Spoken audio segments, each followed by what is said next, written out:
Κύπρος, το νησί της Αφροδίτης. Χρυσοπράσινο φύλλο ρηγμένο στο πέλαγος.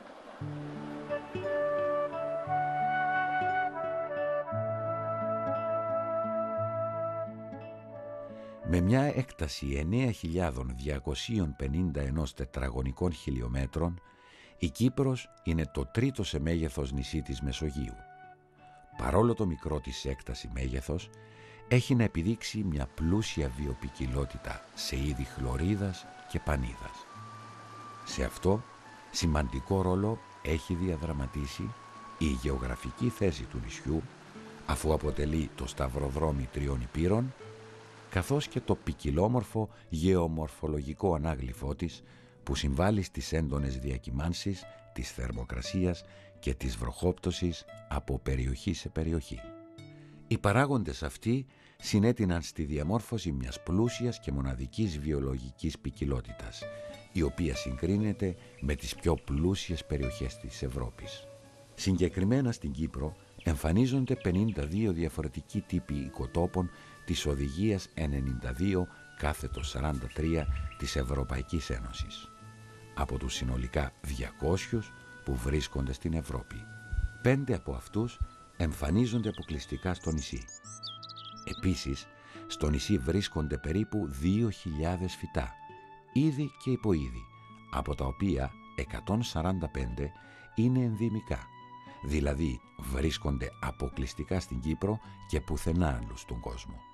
Ορισμένα από τα φυτά του νησιού είναι τόσο σπάνια και ευάλωτα, που η λήψη άμεσων μέτρων για την προστασία και διατήρησή τους κρίνεται επιβεβλημένη.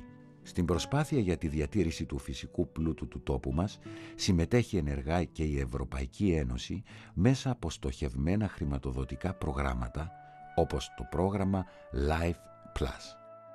Το πρόγραμμα χρηματοδοτεί έργα που στοχεύουν κυρίως στην προστασία ειδών και οικοτόπων προτεραιότητας με βάση την Οδηγία 92/43. Ένα τέτοιο έργο είναι και το έργο Δημιουργία Δικτύου Μικροαποθεμάτων Φυτών στην Κύπρο για τη διατήρηση ειδών και οικοτόπων προτεραιότητας, με ακρονίμιο PlantNet-CY. Ο κεντρικός σκοπός του έργου αυτού είναι να συμβάλλει στη διατήρηση 4 ειδών που χαρακτηρίζονται από την Ευρωπαϊκή Επιτροπή ως είδη προτεραιότητας και 2 τύπων οικοτόπων που επίσης χαρακτηρίζονται από την Ευρωπαϊκή Επιτροπή ως τύποι οικοτόπων προτεραιότητας. Το έργο πραγματοποιήθηκε μέσα από μια καλά οργανωμένη κοινοπραξία εταίρων, αποτελούμενη από 2 κυβερνητικά τμήματα της Κυπριακής Δημοκρατίας αρμόδια για τη διατήρηση της φύσης, το τμήμα περιβάλλοντος, που είναι και ο ανάδοχος φορέας του έργου, καθώς και το τμήμα δασό. Από 2 πανεπιστήμια, το Πανεπιστήμιο Φρέντερικ με τη Μονάδα Διατήρησης της Φύσης και το Εθνικό Καποδιστριακό Πανεπιστήμιο Αθηνών με το τμήμα Βιολογίας, καθώς και από 2 μη κυβερνητικούς φορείς, την Ομοσπονδία Περιβαλλοντικών Οργανώσεων Κύπρου και το Πρόγραμμα Ανάπτυξης των Ηνωμένων Εθνών.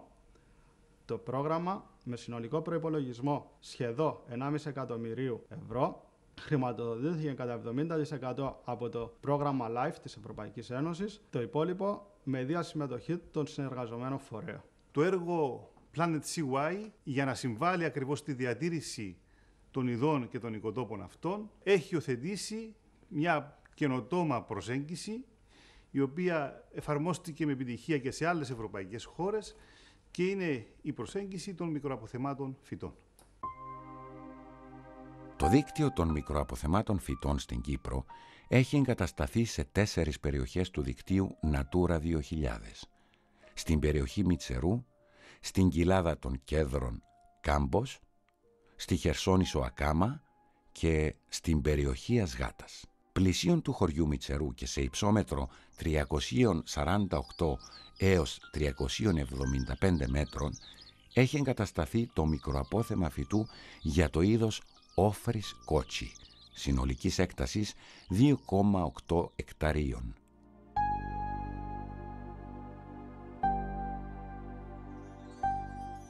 Το φυτό αυτό ανήκει στην οικογένεια των ορχεοειδών και είναι πολυετής, όρθια, κονδυλώδη σπόα με εντυπωσιακά άνθη. Το είδος, γνωστό και ως μελισσάκι, Θεωρείται ως μια από τις πιο εντυπωσιακές άγριες ορχιδέες της Ευρώπης. Ανθίζει κατά την περίοδο Μαρτίου-Απριλίου, ενώ η καρποφορία της παρατηρείται το διάστημα Απριλίου-Μαΐου. Έχει ευρεία εξάπλωση, αφού εντοπίζεται σποραδικά σε 30 θέσεις σε όλο το νησί.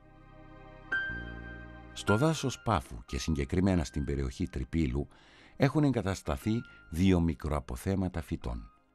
Το πρώτο μικροαπόθεμα στοχεύει στη διατήρηση του ενδυμικού τύπου οικοτόπου 9.390, θαμνώνες και δασικές συστάδες της Quercus alnifolia. Το μικροαπόθεμα αυτό βρίσκεται σε υψόμετρο 1.135 μέτρων και σε έκταση 22,9 εκταρίων. Ο ενδυμικός αυτός τύπος οικοτόπου βρίσκεται εξ ολοκλήρου στην οροσειρά Τρόδους, σε υψόμετρο από 400 μέχρι 1.750 μέτρα. Εμφανίζεται κυρίως σε βραχώδεις, απόκρημνες ή και ομαλές βουνοπλαγιές. Χαρακτηριστικό είδος του οικοτόπου 9.390 είναι το φυτό Quercus alnifolia, η λατσά, η οποία και αποτελεί το εθνικό δέντρο της Κύπρου. Το δεύτερο μικροαπόθεμα στοχεύει στη διατήρηση του ενδυμικού οικοτόπου 9.590, δάση Cedrus brevifolia και του απειλούμενου φυτού Arapis kenetiae. Ο ενδυμικός οικοτόπος 9.590 με το κυπριακό κέδρο βρίσκεται σε ένα μόνο πληθυσμό στο δάσος Πάφου, σε υψόμετρο από 900 μέχρι 1.400 μέτρα. Το φυτό Arapis kenetiae είναι μονοετής ή διετής, όρθια πόα, ύψους 5 έως 15 εκατοστών, με μικρά λευκά άνθη. Το είδος ανθίζει την περίοδο Απριλίου-Μαΐου, ενώ ώριμοι καρποί παρατηρούνται τους μήνες Ιούνιο και Ιούλιο. Σήμερα το φυτό βρίσκεται σε 3 μόνο μικρούς υποπληθυσμούς στην οροσειρά του Τρόδους.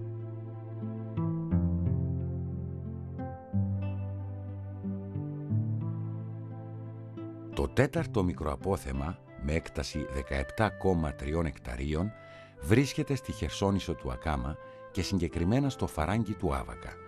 Στοχεύει στην προστασία του απειλούμενου είδους Centaurea ακαμαντής. Πρόκειται για ένα ημίθαμνο με κρεμαστούς βλαστούς που αναπτύσσεται στα κάθετα ασβεστολιθικά τυχώματα του φαραγγιού. Τα άνθη του έχουν χρώμα κόκκινο προς μοβ και βγαίνουν στις άκρες των βλαστών σε σύνθετους σχηματισμούς. Το φυτό ανθίζει την περίοδο Μαΐου-Νοεμβρίου, ενώ η καρποφορία του διαρκεί από τον Ιούλιο μέχρι τον Δεκέμβριο. Σήμερα το φυτό σχηματίζει μικρούς υποπληθυσμούς σε 3 θέσεις στον Ακάμα.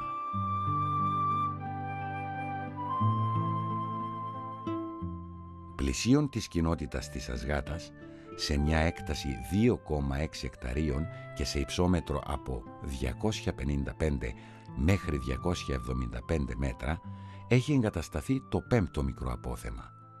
Το μικροαπόθεμα στοχεύει στη διατήρηση του απειλούμενου ενδυμικού φυτού Astragalus macrocarpus, υποείδος λευκαρένσης. Το φυτό αυτό ανήκει στην οικογένεια των φασολιών και είναι πολυετής, όρθια, τριχωτή πόα με ζυγόμορφα κίτρινα άνθη.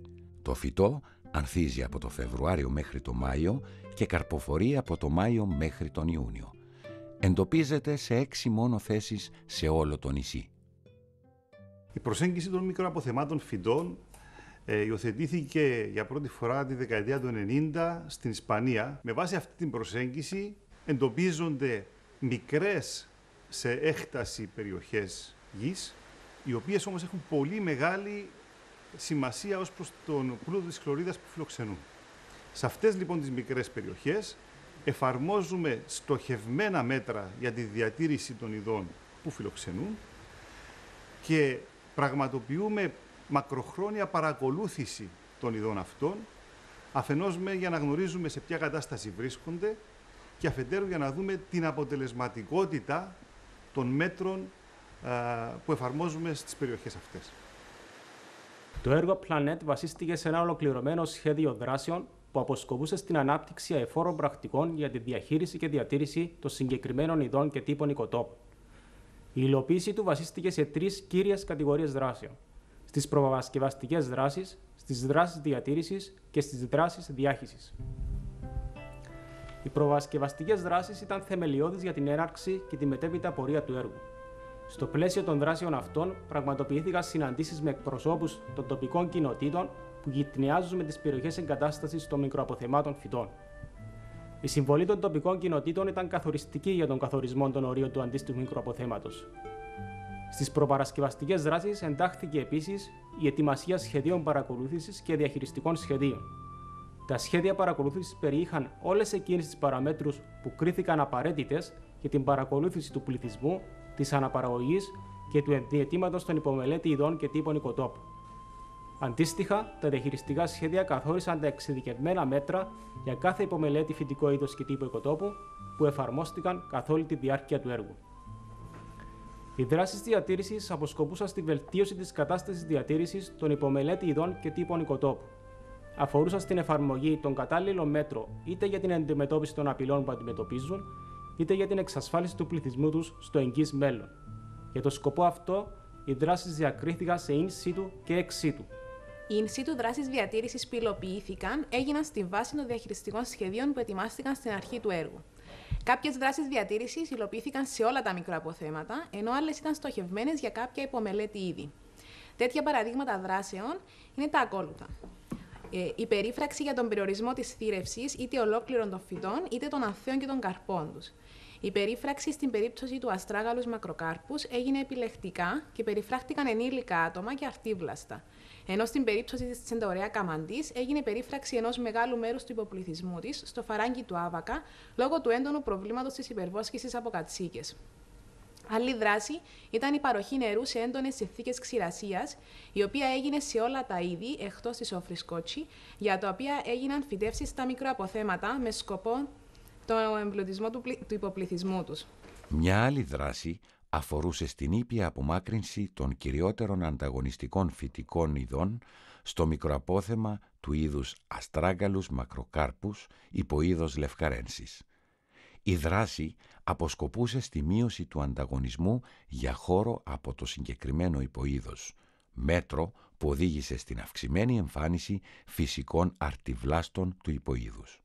Πέραν τούτου, δημιουργήθηκαν μονοπάτια για τη διευκόλυνση των επισκεπτών σε όλα τα μικροαποθέματα φυτών, αλλά και για την προστασία των υπομελέτη φυτών ή τύπων οικοτόπων από το ποδοπάτημα. Επιπρόσθετα, στο μικροαπόθεμα της όφρης κότσι, στο Μητσερό, απομακρύνθηκαν αποξηραμένα φυτά, πολλά από τα οποία ήταν ζυζάνια που ξέφυγαν από τις γύρω καλλιέργειες. Η δράση αποσκοπούσε στον περιορισμό του κινδύνου πρόκλησης πυρκαγιάς, καθώς και στην αποκατάσταση του ενδιαιτήματος της όφρης κότσι. Για να αντιμετωπιστεί το χαμηλό ποσοστό εγγενούς αναπαραγωγής του συγκεκριμένου είδους, πραγματοποιήθηκε τεχνητή επικονίαση σε ένα σημαντικό αριθμό ανθέων της όφρης κότσι. Το μέτρο αυτό, που είχε υψηλά ποσοστά επιτυχίας, αποσκοπούσε στην αντιμετώπιση του φαινομένου της μειωμένης παρουσίας του εντόμου επικονιαστή. Για σκοπούς in situ, αλλά και ex situ διατήρησης, πραγματοποιήθηκε συλλογή σπερμάτων των υπομελέτη ειδών και τους έτρους μπρεβιφόλια από τα αντίστοιχα μικροαποθέματα. Μέρος των σπερμάτων χρησιμοποιήθηκε για τη διενέργεια πειραμάτων φύτρωσης στο εργαστήριο και την παραγωγή φυτών με σκοπό τον εμπλουτισμό των υπομελέτη ειδών. Η ex situ διατήρηση περιλάμβανε την αποθήκευση σπερμάτων στην Εθνική Τράπεζα Γενετικού Υλικού του Ινστιτούτου Γεωργικών Ερευνών του Υπουργείου Γεωργίας, Φυσικών Πόρων και Περιβάλλοντος και στην Τράπεζα Σπερμάτων της Μονάδας Διατήρησης της Φύσης του Πανεπιστημίου Φρέντερικ. Το γεγονός αυτό εξασφαλίζει την όσο το δυνατό καλύτερη αντιπροσώπευση γενετικής ποικιλότητας των υπομελέτη ειδών και τύπων οικοτόπων στις τραπέζες σπερμάτων. Η δεύτερη δράση αφορά τη δημιουργία ζωντανών συλλογών σε βοτανικούς κήπους. Με βάση αυτή, ένα σημαντικός αριθμός φυταρίων που προέκυψαν στο εργαστήριο από τα πειράματα φύτρωσης παραδόθηκε στους βοτανικούς κήπους Ακάμα, Τρόοδους και Αθαλάσσας, του τμήματος δασών, το οποίο ανήκει στο Υπουργείο Γεωργίας, Φυσικών Πόρων και Περιβάλλοντος. Η εγκατάσταση φυτών των υπομελέτη ειδών και τύπων οικοτόπων σε βοτανικούς κήπους αποσκοπεί αφενός στην εκτός τόπου διατήρησή τους και αφετέρου στην ευαισθητοποίηση του κοινού. Η υλοποίηση των προαναφερθέντων δράσεων αποτέλεσε αντικείμενο συζήτησης στη συνάντηση εργασίας εμπειρογνωμόνων που υλοποιήθηκε επίσης στο πλαίσιο του έργου PlantNet CY. Στη συνάντηση, στην οποία φιλοξενήθηκαν εμπειρογνώμονες σε θέματα διατήρησης φυτών από 12 ευρωπαϊκές χώρες, ανταλλάχθηκαν απόψεις και βέλτιστες πρακτικές σε θέματα διατήρησης. Επιστέγασμα της συνάντησης ήταν η έκδοση του πρώτου βιβλίου για τα μικροαποθέματα φυτών, στο οποίο περιγράφεται αναλυτικά η εμπειρία που αποκτήθηκε όλα αυτά τα έτη. Το έργο, στην προσπάθεια προώθησης των δραστηριοτήτων του και ευαισθητοποίησης του κοινού γύρω από θέματα διατήρησης, προχώρησε στην υλοποίηση μιας σειράς δράσεων ενημέρωσης, όπως δημοσίευση άρθρων στον τύπο και διάθεση ενημερωτικών δελτίων σε σχολεία, κοινότητες, φορείς νεολαίας και περιβαλλοντικές οργανώσεις. Επίσης, έχουν πραγματοποιηθεί ημερίδες τόσο για την ανάδειξη των δυνατοτήτων ανάπτυξης οικοτουρισμού, όσο και για την ευαισθητοποίηση και τις δυνατότητες εφαρμογής της μεθόδου των μικροαποθεμάτων φυτών σε σπάνια είδη των κατεχόμενων περιοχών της Κύπρου.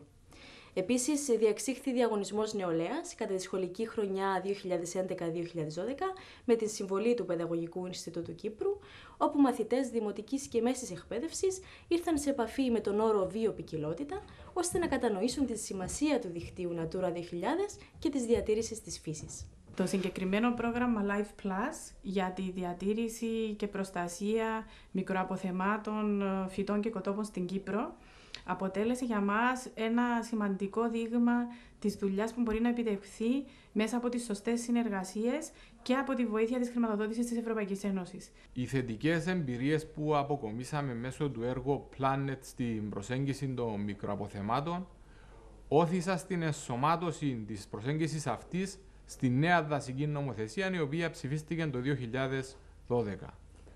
Έτσι, το 2013 είχαμε την έκδοση διατάγματος προστασίας και την κήρυξη των 3 πρώτων μικροαποθεμάτων φυτών στην Κύπρο.